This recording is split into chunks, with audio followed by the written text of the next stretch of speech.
रोज की तरह में लिखनी ब्लॉग में सबका हार्दिक स्वागत है। सबके मंगल भविष्य की कामना के साथ बड़ों को मेरा नमस्कार, छोटों को मेरा आशीर्वाद। मैं ठीक हूँ, आशा करता हूँ कि आप ठीक होंगे।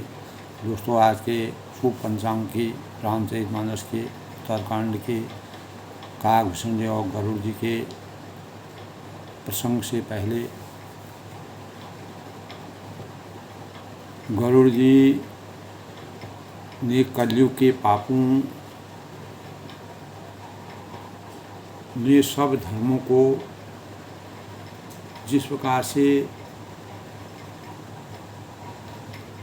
पापों से युक्त कर दिया है और धर्मों की पराकाष्ठा को समाप्त कर दिया है और सद्ग्रंथ सारे लुप्त हो गए और दंभियों अपनी बुद्धि की कल्पना करके बहुत से पंथ प्रकट कर दिए।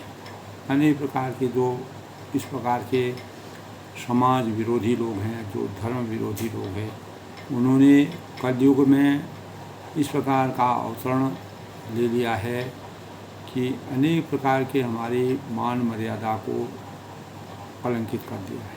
तो तुलसीदास जी ने इस प्रकार का वर्णन काकभूषण जी को जब प्रथम जन्म में, जब कली काल में जब उन्होंने जन्म लिया था, उस जन्म का उन्होंने सुंदर वर्णन किया है और जो मानव जीवन के लिए किस प्रकार से धर्मों की पराकाष्ठा के लिए हानिकारक है। अवध का प्रभाव वही जीव तब जान सकता है। राम राज बैठे त्रिलोका, हर्षित भय गए सब लोका। यानी इस परिकल्पना को आदमी तब अपने अंतःकरण में लाता है जब हाथ में धनुष धारण किए हुए परम ब्रह्म परमेश्वर मर्यादा पुरुषोत्तम भगवान राम जी के को अपने हृदय में निवास कराए और उनके सानिध्य को प्राप्त करें, उनके आशीर्वाद को, उनकी कृपा को प्राप्त करें। तो इसीलिए कहते हैं कि हे गरुड़ जी, वह कलिकाल बड़ा कठिन था और उसमें सभी नर नारी और जो नर है नारी है सब पाप परायण या पापों से लिप्त हो गए थे। तो उसी समय का वर्णन काकभूषण जी ने पूर्ण विस्तार के साथ गरुड़ जी को समझाया। इसी संबंध में दोस्तों, आज के प्रसंग से पहले सबसे पहले हम आज के शुभ पंचांग की समीक्षा करते हैं। आज का पंचांग यानी आज 27 सितंबर 2024 आश्विन माह के कृष्ण पक्ष की 10वीं तिथि। आज शुक्रवार का दिन 10वीं तिथि दोस्तों 1:20 तक। उसके बाद एकादशी तिथि का शुभारंभ हो जाएगा।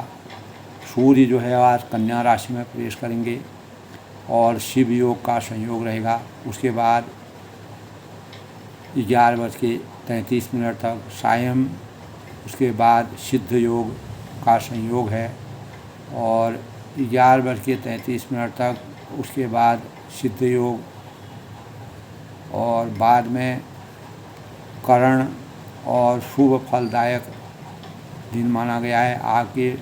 आज के शुभ मुहूर्त की बात करें तो अभिजीत मुहूर्त 11:54 से 12:41 तक। आज का अमृतकाल 6:27 से 8:10 तक। ब्रह्म मुहूर्त 4:45 से 5:33। चंद्रमा आज कर्क राशि में प्रवेश करेंगे। आज का राहु काल 10:42 से 12:12 तक। इस समय किसी प्रकार के भी शुभ कार्य को करना वर्जित माना गया है। सूर्योदय 6:12 और सूर्यास्त 6:11।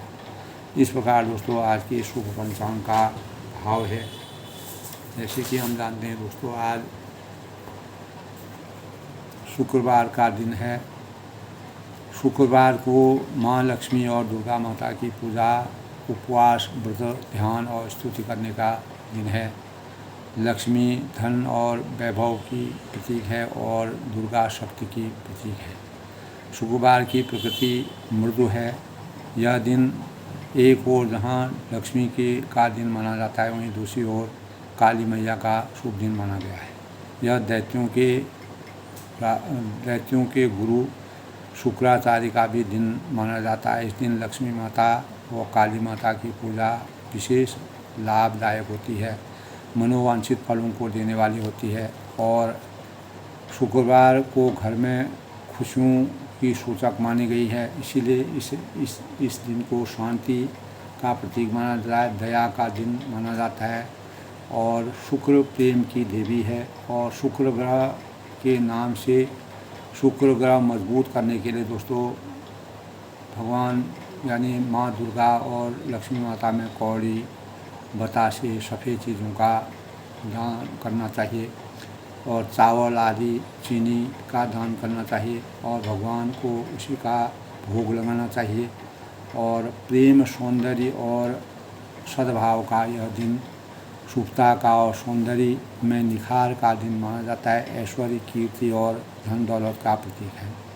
शुक्रवार का स्वामी शुक्र होते हैं दोस्तों। शुक्रवार की यश और कीर्ति का मानक हो जाता है। शुक्रवार की राशि कुंभ होती है, और शुक्र को प्रबल करने के लिए मंत्र है दोस्तों, ओम द्रौं द्रिंग सह शुक्राय नमः, द्रौं द्रिंग सह शुक्राय नमः का जाप करना चाहिए।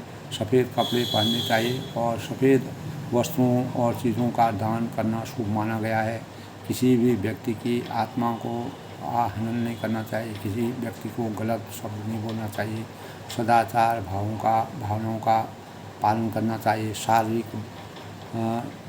वृद्धि होती है और ज्ञान बढ़ता है। शौर्य और सौंदर्य की सूचक शुक्र वर्धक माना गया है। इसलिए दोस्तों किसी के से उधार इस दिन नहीं लेना चाहिए। धन का उधार देना लक्ष्मी का पूजन, व्रत, आराधना और वैभव लक्ष्मी की पूजा करने का यह दिन शुभता का मानक है। भगवान रामचंद्र जी ने भी दोस्तों अपने जीवन में यानी दुर्गा माता की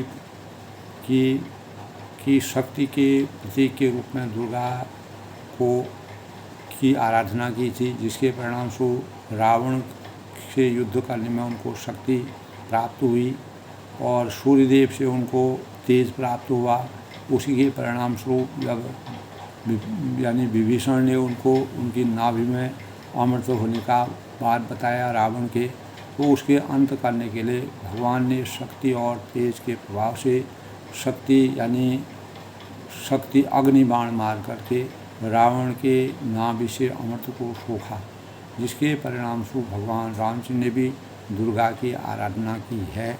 इस प्रकार की ये भाव हमारे साहित्यों में, हमारे वेदों में, हमारे शास्त्रों में, हमारे रामचरितमानस में निहित है दोस्तों।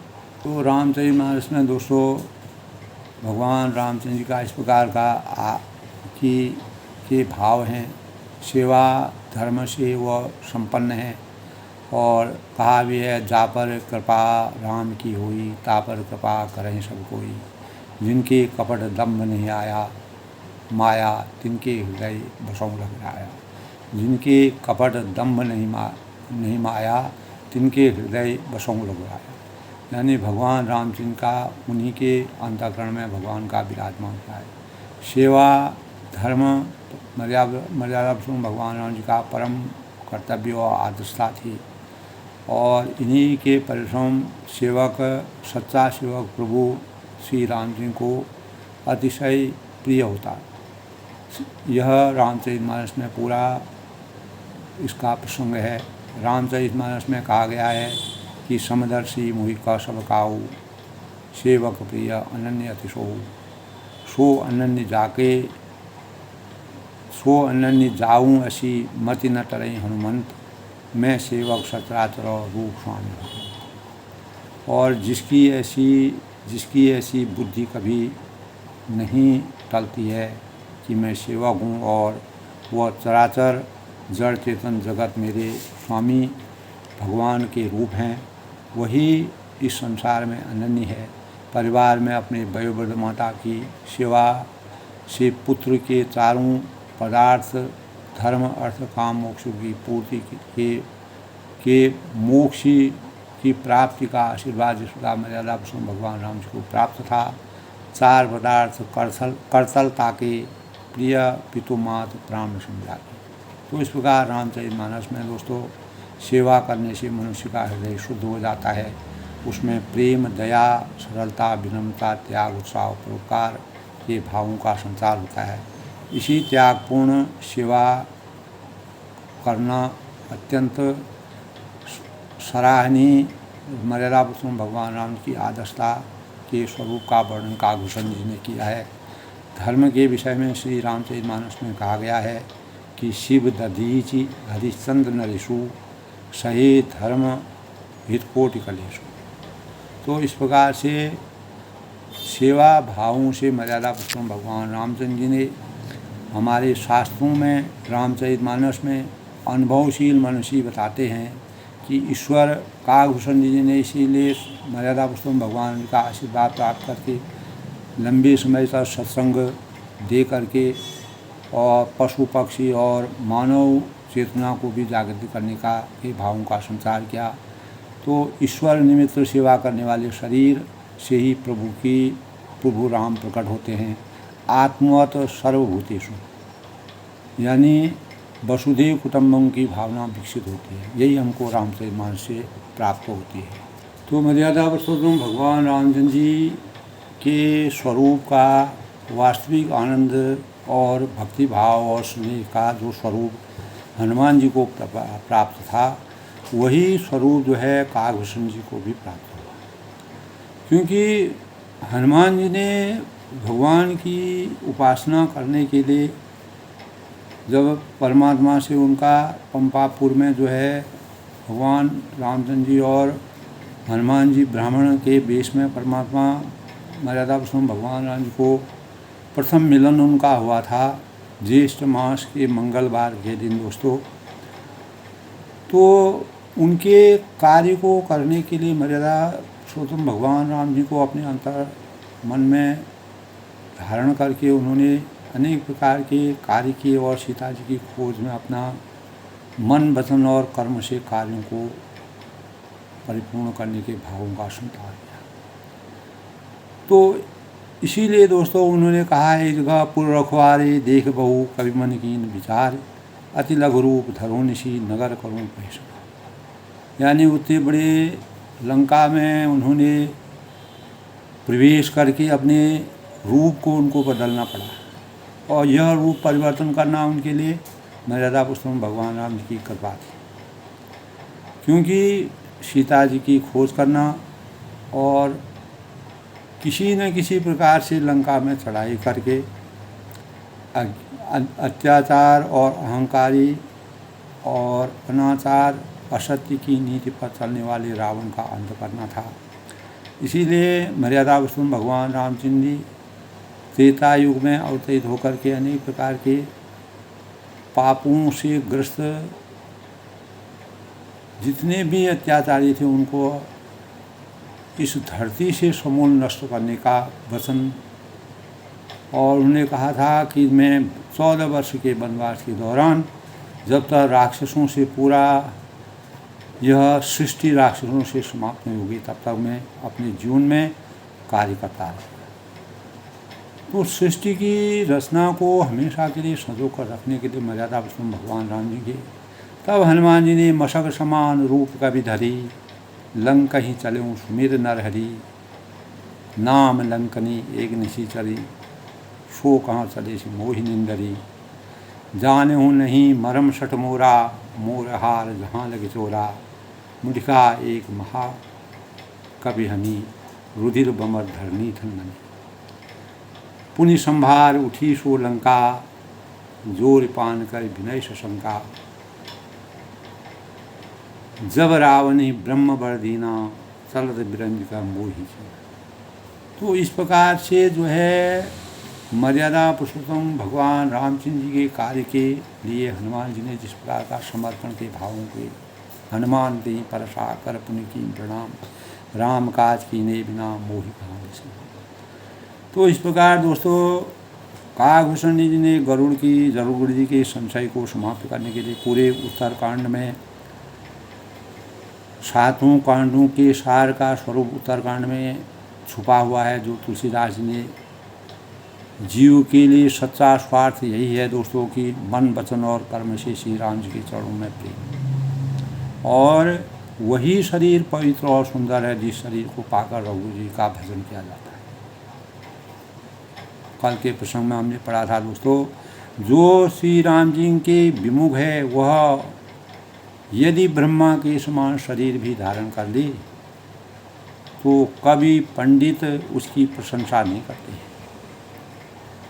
इसी शरीर से कागभूषण जी ने कहा कि मेरे हृदय में राम रूपी जो भक्ति है, राम रस रूपी जो भक्ति उत्पन्न हुई है, पैदा हुई है, अवतरित हुई है, इसी से हे स्वामी यह परम प्रिय मुझे उनके किसी भी योनि को धारण करके, कितना भी छोटा, कितना भी नीच योनि को भी धारण करने में मैं समर्थवान हुआ। उसी से मुझे अद्भुत ज्ञान का संसार मेरे अंतःकरण में, मेरा मरण अपनी इच्छा के अनुसार है। इसीलिए कहा है कि इसीलिए गरुड़ जी ने उनसे पूछा था कि संसार में जब प्रलय हुआ था, प्रलय के समान समय समस्त धरती पलट गई थी, लेकिन आपका अस्तित्व बना रहा, इसका क्या कारण है? और आपके दर्शन मात्र से ही मेरे अंतःकरण में जो संदेह था, मोह था, संशय था, वो हमेशा के लिए समाप्त हो गया। और आपने काग के रूप में जन्म लेने का आपका क्या अभिप्राय है? तो इन सवालों का जवाब जब कागभूषण ने दिया तब उनको जो है अपने पूर्व जन्म की याद आई, और उसी पूर्व जन्म की याद के परिणाम स्वरूप उन्होंने कलयुग की याद उनको आ गई। कलयुग में किस प्रकार के मान हानि है, मानव का पतन है, मानव का आध्यात्म से बिखराव है, अनेक प्रकार के वेदों शास्त्रों की निंदा करना है।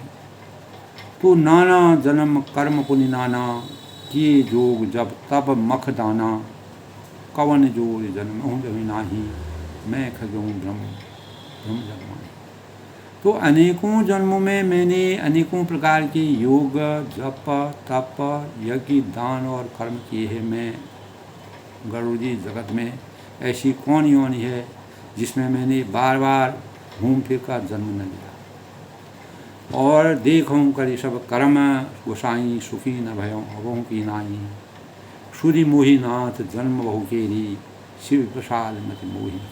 यानी हे गोसाई, मैंने सब कर्म करके देख लिए हैं, अनेक प्रकार के सद्कार्यों को करके सब प्रकार के कर्मों को मैं कर चुका हूँ, और इस जन्म में कभी, लेकिन मैंने सुख का वास्तविक एहसास कभी नहीं किया, किसी जन्म में नहीं किया।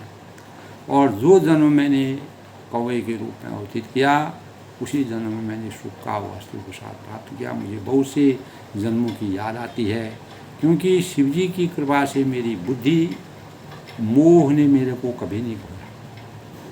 कभी भी माया मोह के जंजालों में मोह भ्रम मुझे नहीं हुआ। तो ये पक्षीराज गरुड़ जी वह कहते हैं कि सुनिए, अब मैं अपने प्रथम जन्म के चरित्र कहता हूँ, जिन्हें सुनकर प्रभु के चरणों में प्रीति उत्पन्न होती है और जिससे सब कलेश हमारे मिट जाते हैं।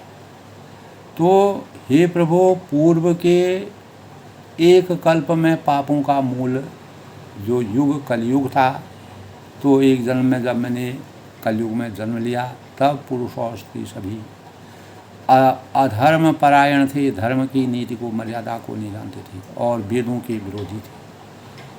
तो तेहि कल युग कौशलपुर राई, जन्मत भयम शूद्र तन पाई, शिव सेवक मन कर्म अरुबानी, आन देव निंदक अभिमानी। तो अतः कलयुग में अयोध्यापुरी में जाकर शूद्र का शरीर पाकर जन्मा, और मैंने मन, वचन और कर्म से शिव जी का सेवक और दूसरे देवताओं की निंदा करने वाला अभिमानी था।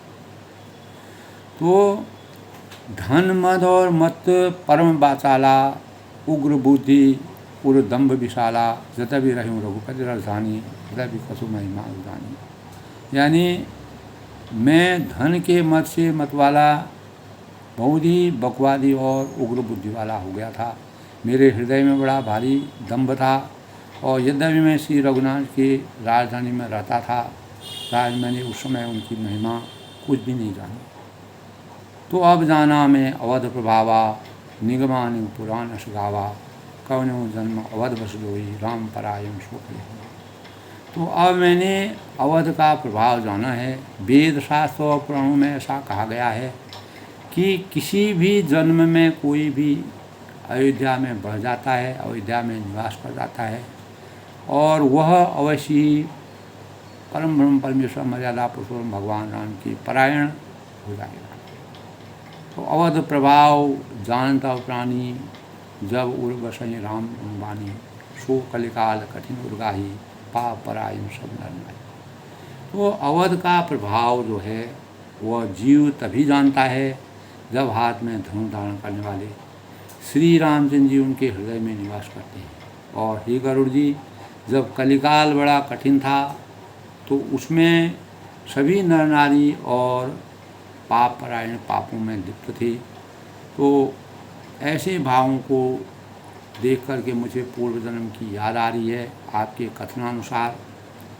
और कलयुग के पापों के सब धर्मों को ऐसा मुझे लगता है कि इस कलिकाल में जन्म लेकर के अवतरित होकर के ऐसा प्रतीत होता है कि सब यानी अनेक प्रकार के पापों और माया मोह भ्रम जालों ने इस कलिकाल को डस लिया है, इसको ग्रस लिया है। और सदग्रंथ हमेशा के लुप्त हुए हैं, सच्ची नीति सच्ची मर्यादा सब लोग जो है सब चीज़ जो है हमारे धर्मशास्त्र सब लुप्त हो गए हैं। उनकी मर्यादा नहीं रह गई है, उनका मान नहीं रह गया, उनका सम्मान नहीं रह गया। इस प्रकार के भावों को काकभूषण जी कलयुग के का जब कलयुग में उन्होंने प्रथम जन्म की याद के बारे में कहा तो गरुड़ जी आश्चर्यचकित हुए। तो तब उन्होंने कहा कि कलयुग के पापों ने सब धर्मों को डस लिया है और सदग्रंथ लुप्त हो गए हैं। दम्भियों ने अपनी बुद्धि यानी जो दम्भी हैं, अभिमानी हैं, अहंकारी हैं, उन्होंने घमंड करने वाले हैं, उन्होंने कल्पना करके बहुत से पंथ प्रकट कर दिए और अनेक रास्ते बना दिए हैं। कोई किसी के अनुसार चलने वाला निश्चय ज्ञानिर्भर भारत अभ्युत्थानम अधर्मस्यो तदार्पणम सुधारम। जिस प्रकार गीता में भगवान श्री कृष्ण जन्म लेना पड़ा कि धर्म की हानि हुई, इसी प्रकार मर्यादा पुरुषोत्तम भगवान रामचंद्र जी धनुषधारी भगवान राम जी की जब तक कृपा नहीं होगी तब तक हम वास्तविक ज्ञान के भावों का, भक्ति के भावों का, स्नेह रूपी भक्ति और रस रूपी भक्ति का रसास्वादन नहीं कर सकते। तो दोस्तों, भारतीय संस्कृति में मोक्ष की प्राप्ति करना परमात्मा की कृपा पर आसीन है। भारतीय संस्कृति से मोक्ष को जीवन का चरम लक्ष्य स्वीकार किया गया है। और मोक्ष का अर्थ है दोस्तों पुनर्जन्म अथवा आवागमन के चक्र से मुक्ति कर आत्मा का परमात्मा में विलीन होना। यानी आत्मा अजर अमर एवं परमात्मा का ही अंश है, इसीलिए शरीर बंधन का कारण है। और मनुष्य जब इस तथ्य को, इस रहस्य को जान जाता है तब वह सांसारिक विषयों से अपना ध्यान हटाकर परमात्मा की ओर लगता है। तो ज्ञान है, भक्ति है और कर्म मोक्ष प्राप्ति के साधन हैं। ये काकभूषण जी गरुड़ जी को समझाते हैं अपने सत्संग के लंबे समय तक सत्संग के प्रवचन से। चारों ओर से घिरे हुए 4 प्रकार के वृक्षों से आराधित और बीच में सुंदर सा तालाब सरोवर जिसमें अनेक रत्नों से मणियों से जड़ित वह जल के का रसास्वादन करने से और उस वातावरण में सत्संग की अनुभूति से ज्ञान की प्राप्ति होती है। उन्हीं भावों का वर्णन करते हुए वह सत्संग में कहते हैं कि उपनिषदों में मोक्ष संबंधी विचारधारा का सम्यक विश्लेषण मिलता है और उपनिषद व्यक्ति के सारभूत तत्व आत्मा तथा जगत के सारभूत तत्व ब्रह्म का तादात्म्य स्थापित करते हैं। दोस्तों, यही मोक्ष की अवस्था काकभूषण जी गरुड़ जी को बताते हैं। परमात्मा परम ब्रह्म परमेश्वर भगवान रामचंद्र जी की आदर्शता, मर्यादा, उनकी आचार संहिता, उनकी गुण, उनकी आदर्शता और आदर्श राजा, आदर्श भाई, आदर्श पति, आदर्श पुत्र के रूप में और आदर्श राजा के पारलौकिकता की दृष्टि से विचार करने से मोक्ष ही मनुष्य मात्र के लिए एक मेव अभीष्ट है।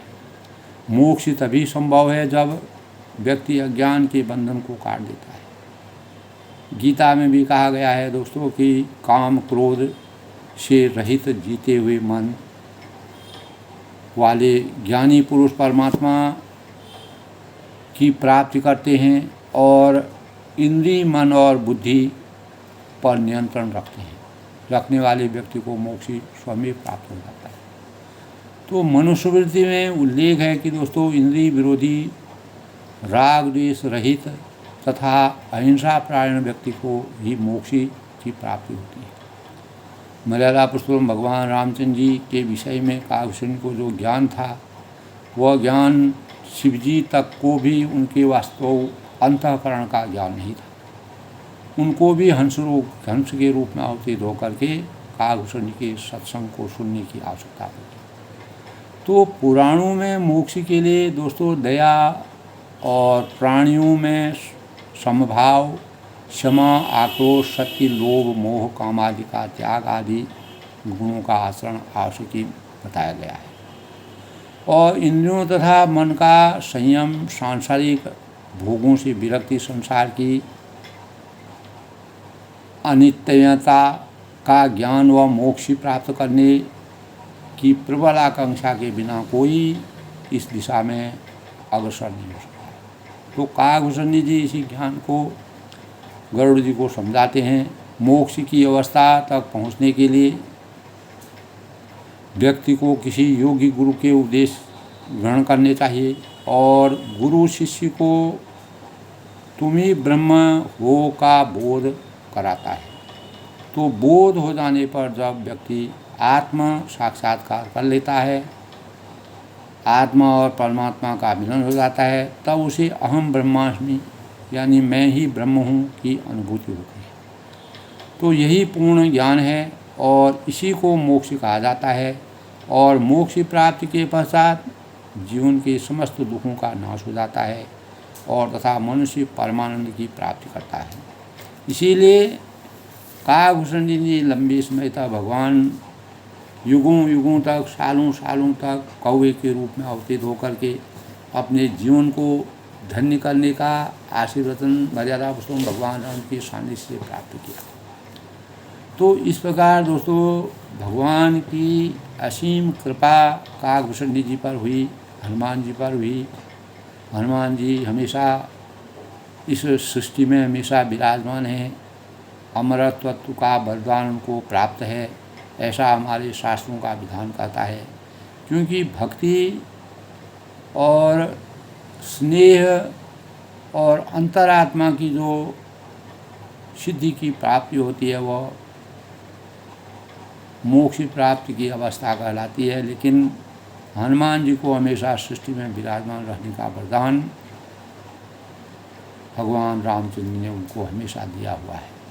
इसीलिए हनुमान जी का अभी भी काकभूषण जी ने जिस प्रकार से अनेक प्रकार के बड़े बड़े देवी देवताओं को भी अपने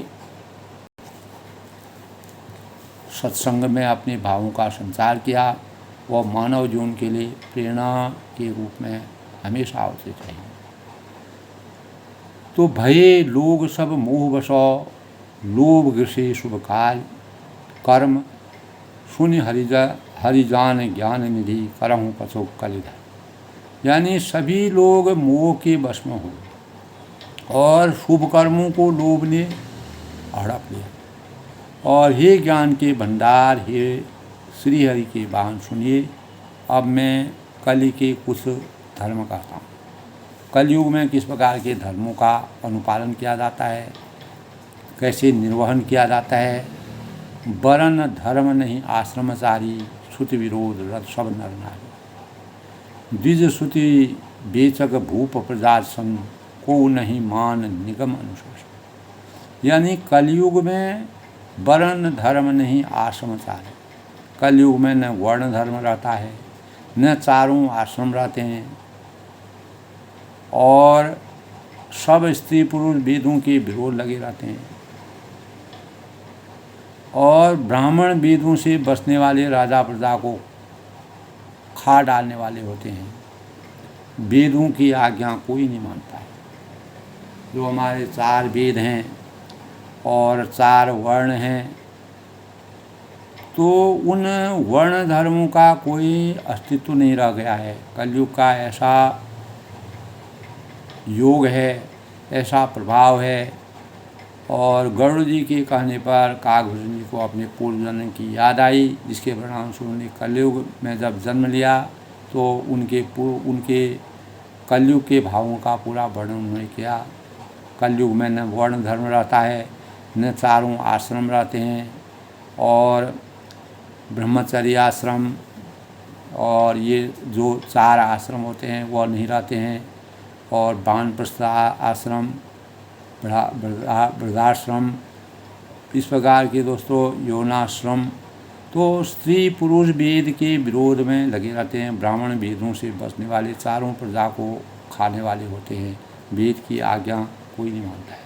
सामवेद, ऋग्वेद, यजुर्वेद, अथर्ववेद, यानी ऋग्वेद, यजुर्वेद, सामवेद, अथर्ववेद, इन वेदों की आज्ञाओं को कोई नहीं मानता है। इनकी जो मर्यादा है, इनका जो अस्तित्व है, वो हमेशा के लिए भूल गए हैं। आज के परिवेश में भी दोस्तों कलयुग में ऐसा नज़र आता है, ऐसा दृष्टिमान होता है। धर्म भी करते हैं, कर्म भी करते हैं, लेकिन शर्म, लोक लज्जा किसी को नहीं। तो ये कलयुग के प्रभावों का वर्णन तुलसीदास जी ने काकभूषण जी के माध्यम से जो बताया, तो वह उनके ज्ञान और उनके उस युग में जन्म लेने के जो उनके अंदर भाव पैदा हुए, जैसा उन्होंने देखा, सहस वैसा ही उन्होंने वर्णन किया। मार्ग सोई जा कहूँ जोई भावा, पंडित सोई जो गाल बजावा, मिथ्या रंभ दम्भ रज्वाई, जा कहूँ संत कहूँ सब कोई। यानी जिसको जो अच्छा लगता है, मन मर्जी के अनुसार, और वही मार्ग है। जिसको जो अच्छा लग रहा है वही उसका मार्ग है।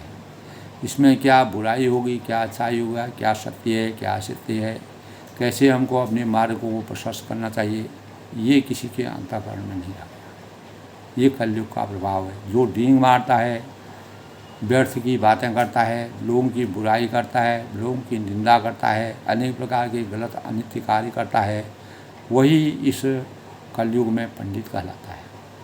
और मिथ्या आरंभ दम्भ रजो, और जो मिथ्या आरंभ करता है, आडंबर रचता है, और जो दम्भ में हमेशा निमग्न रहता है और अहंकार में निमग्न रहता है, ताकूँ संत कहूँ सब कोई, उसी को सब लोग संत कहते हैं। तो आज के परिवेश में दोस्तों निरंतर लगातार ऐसा दृष्टिगत होता है। बाह्य आवरण का चोला पहन लिया, 4 मंत्र बोल दिए, और मंत्र याद कर लिए, और उन्हीं के परिणाम स्वरूप अपनी मान मर्यादा, अपनी रोजी रोटी कमाने के लिए सब कुछ त्याग करके मात्र अपेक्षाओं, महत्वाकांक्षाओं के जाल में बुन करके अनेक प्रकार के सुंदर चीज़ों का उपभोग कर रहे हैं, भोग कर रहे हैं, और कहते हैं हम पंडित हैं। तो इस प्रकार के पंडित कलयुग में दिखाई देंगे। सोई शयान को परधनहारी, जो नर दम्भ जो बड़ा आचारी, जो कहाँ झूठ मस खरी दाना, कलयुग सोई गुणवंत बना। तो तुलसीदास जी ने दोस्तों उत्तरकांड में पूरे रामचरितमानस का जो आज के परिवेश में जिस प्रकार का यानी कलयुग में जिस प्रकार के प्रभाव दिन पर दिन हमारे समाज में बुराइयों, एक तरफ से हम संपन्नता और विकास के पथ पर अग्रसर होते हैं, दूसरी तरफ से अपने नैतिकता को भूलते जा रहे हैं, अपने संस्कारों को भूल जा रहे हैं, अपनी वास्तविकता को भूल जा रहे हैं। क्योंकि आज प्रतिस्पर्धा के युग में पूरे संसार में, पूरे सृष्टि में हलचल मची है, और चारों ओर युद्ध के बादलों का समा है। तो जो जिस किसी प्रकार के दूसरे का धन हरण कर ले, इस प्रकार की नीति बन रही है। कहीं से भी मिल रहा है, अन्याय से मिल रहा है, अधर्म मिल रहा है, गलत कार्य करके अनेक प्रकार के दुर्भावों से मिल रहा है। किसी भी प्रकार धन दौलत आ जाए तो जो कर दम्भ सो बड़ा आचार्य, वही बुद्धिमान माना जाता है, वही ज्ञानी माना जाता है जो गलत कार्य करके अपने लोगों में चार बात करके महत्वाकांक्षा और बड़प्पन प्राप्त कर लेता है। जन से, धन से, बल से, महत्वाकांक्षा से और अपने बल से, अहंकार से और दबंग से, दबंग यानी बड़प्पन दिखा करके और अनेक प्रकार से लोगों को दबाने का कार्य करते हैं। इस प्रकार के लोगों का आधिक्य बढ़ रहा है कलयुग में। जो कहाँ झूठ मख करी जाना, और वही बड़ा आचार्य माना जाए जो झूठ बोलता है। सत्य तो रह ही नहीं गया, सत्य की पराकाष्ठा खत्म हो गई है। झूठ और फरेब का प्रवेश बढ़ता जा रहा है। कलयुग सोई गुणवंत बखाना। हंसी इस बात की आती है कि जो झूठ बोलता है और हंसी दिल की करना जानता है, लोगों की मजाक करना जानता है, लोगों को इधर उधर करने की जानता है, उसकी मानसिकता को विगठित करने की कोशिश करता है, और वह वाचाल है, चतुर है, चालाक है और अनीति वाला है, वो कलयुग में वही गुणवान कहा जाता है। कलयुग सोई गुणवंत। कलयुग में आज के परिवेश में दोस्तों हमारे जीवन में इसी प्रकार का परिवेश देखा है। केवल 5 या 10% लोग ऐसे होंगे जो अपनी आचार संहिता मान मर्यादा के अनुसार कार्य कर रहे हैं। अगर वह अन्यथा अन्य सब लोगों में इस प्रकार की भावनाएं आ गई हैं कि जन वृद्धि हो गई है, अन्य प्रकार की महत्वाकांक्षाएँ बढ़ गई हैं, अपेक्षाएँ बढ़ गई हैं, लोगों में अहंकार बढ़ गया है और लोगों में ईगो हर्ट्स हो गई है, और निराचार जो श्रुति पथ त्यागी कलयुग सोई ज्ञानी सो विज्ञानी। तो जो निराचार है, आचार से हीन हो गया है, अपने आचारहीन हो गया है और वेद मार्ग को छोड़ देता है, और श्रुति पथ त्याग, वेदों का जो हमारे वेदों की नीति है, मर्यादा है, उसको परित्याग करके आचारहीन हो गया है। कल युग सोई ज्ञानी सो विज्ञानी। कलयुग में वही ज्ञानी वही वैराग्यवान है, ये सत्य है दोस्तों। आज के परिवेश में ऐसा दिखाई देता है। तुलसीदास ने 16वीं सदी में इस प्रकार की बातों को लिख करके काकभूषण जी के माध्यम से इस प्रकार के कलयुग का वर्णन किया है, जो आज साकार रूप में परिलक्षित होता है। जाके नख और जटा विशाला। और आज के कलयुग में दोस्तों जिसके बड़े बड़े नाखून हैं, लंबी लंबी जटाएँ हैं, बड़ी बड़ी दाढ़ी हैं, बड़े बड़े वेशभूषा बाहर का आलिंगन परिवर्तन किया है, वही कलयुग में सोई तापस प्रसिद्ध कलिकाला, वही कलयुग में प्रसिद्ध तपस्वी कहलाता है। तो कलयुग में इस प्रकार की आचारहीनता के भावों का संचार है, मैंने देखा। वो काकभूषण जी गरुड़ जी से बताते हैं। तो अनेक प्रकार के स्वरूपों का वर्णन करते हैं, और इसीलिए दोस्तों उत्तरकांड में कलयुग के पूरे भावों का वर्णन है।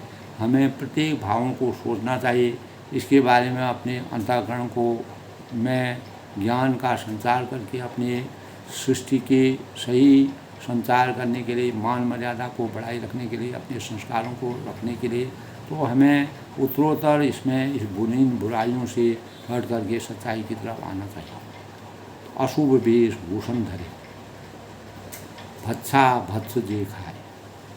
और सबसे बड़ी बात यह है कि जो अमंगल वेश और अमंगल भूषण धारण करते हैं, जो वेशभूषा हमारे संस्कारों के अनुरूप नहीं है, जो भूषण हमारे संस्कारों, हमारे आभूषण में नहीं आते हैं, और जो खान पान खाने योग्य जो चीज़ें होती हैं, वह हमारे पूर्वजों ने ऐसे भोजन का कभी प्रयोग नहीं किया,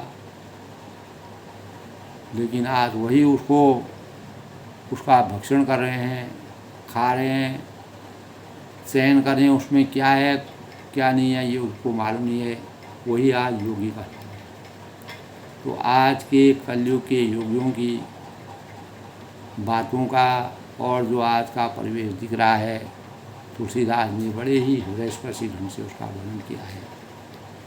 और ते जोगी ते सिद्ध नर, वही इस कलयुग में सिद्ध हैं और वही योगी हैं, वही मनुष्य कलयुग में पूज्य हैं।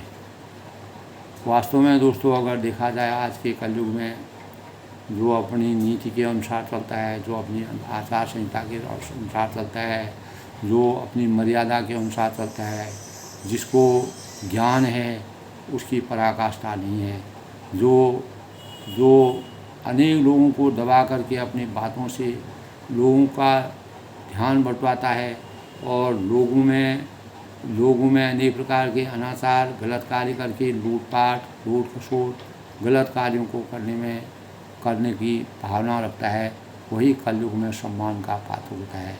उसी को आगे बढ़ाया जाता है, उसी की प्रशंसा होती है। तो यह दोस्तों सभी लोगों में नहीं है, लेकिन कुछ इस प्रकार का परिवेश निरंतर कलयुग में बढ़ता जा रहा है, जो काकभूषण जी विस्तार से गरुड़ जी को समझाते हैं कि वास्तव में इस प्रकार का परिवेश मैंने कलयुग में देखा।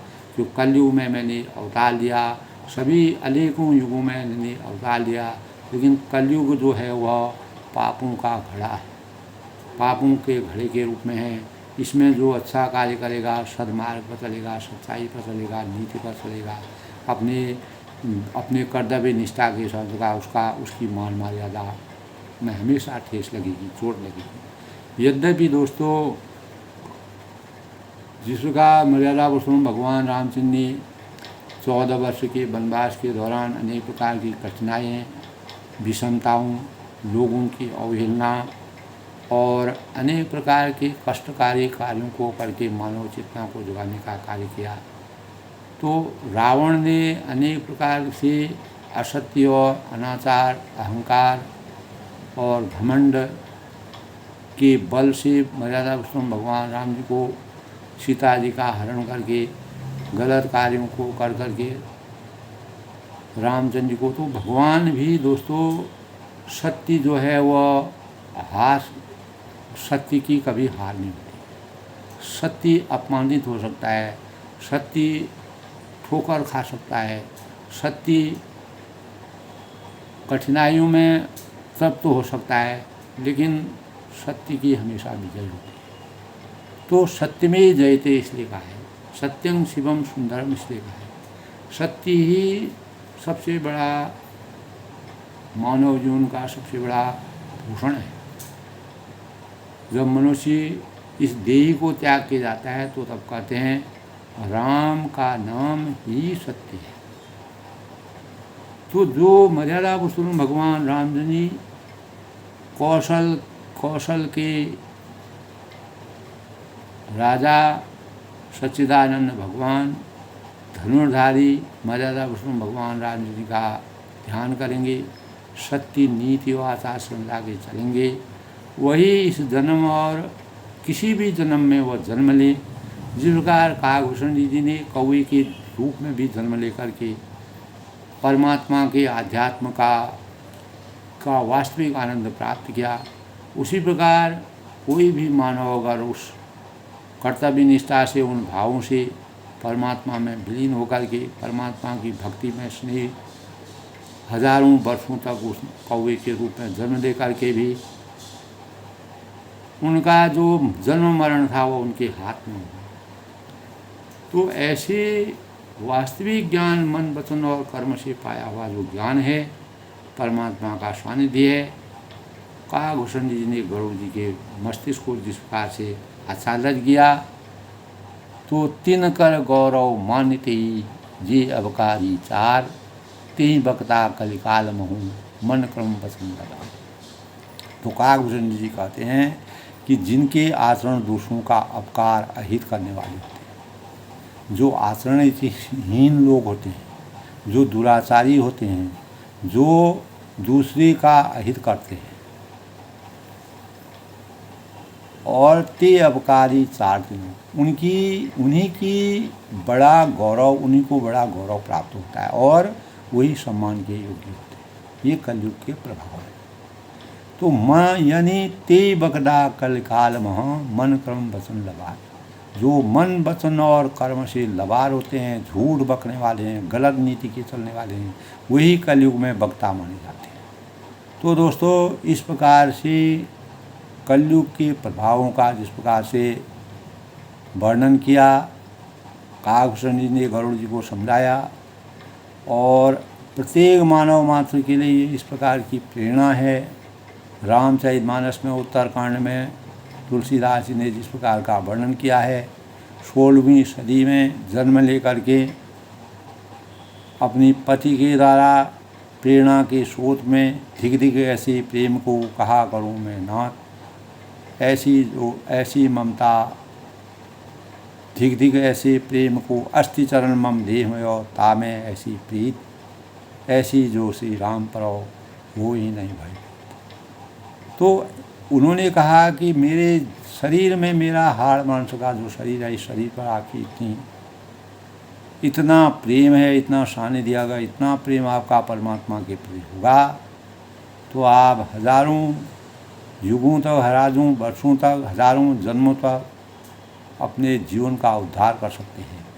यहीं से तुलसीदास जी को प्रेरणा प्राप्त हुई, जिसके परिणाम स्वरूप उन्हें रामचरितमानस और अनेकों ग्रंथों का निर्माण किया, रचना की, जो आज हमारे जीवन के लिए प्रेरणा के स्रोत के रूप में हमारे जीवन के लिए अभूतपूर्व वरदान है। और उसी वरदान के परिणाम स्वरूप हम आज काकभूषण जी के चरित्र चित्रण और गरुड़ जी के चरित्र चित्रण का वर्णन, कलिकाल में किस प्रकार का परिवेश उन्होंने देखा, उसका उन्होंने पूर्ण रूप से विस्तार से वर्णन किया। आज के रामचरितमानस के उत्तरकांड के काकभूषण जी और गरुड़ जी के, काकभूषण जी के अमूल जो वाणी है, उस वाणी का हमने जो रसास्वादन किया, उसको अपने जीवन में शुचिता के भावों का संचार करते हुए अपने जीवन को सदाचारी भावों से अवतीत करें, और कलयुग में भी हम भगवान की प्राप्ति कर सकते हैं जब हम मन और वचन कर्म से परमात्मा के बाद निष्ठा रखें, भाव रखें, भक्ति भाव रखें, स्नेह भाव रखें, आसक्ति रखें, सदाचार रहें, लोककार करें, जन कल्याण करें, गलत धारणाओं को छोड़ें, किसी प्रकार के मान मर्यादा मोह लोभ मोह क्रोध से अलग रहें, सम्मान को प्राप्त करें, मान मर्यादा का ध्यान रखें। यही हमारे जीवन के लिए औषधि के समान कार्य करेगा।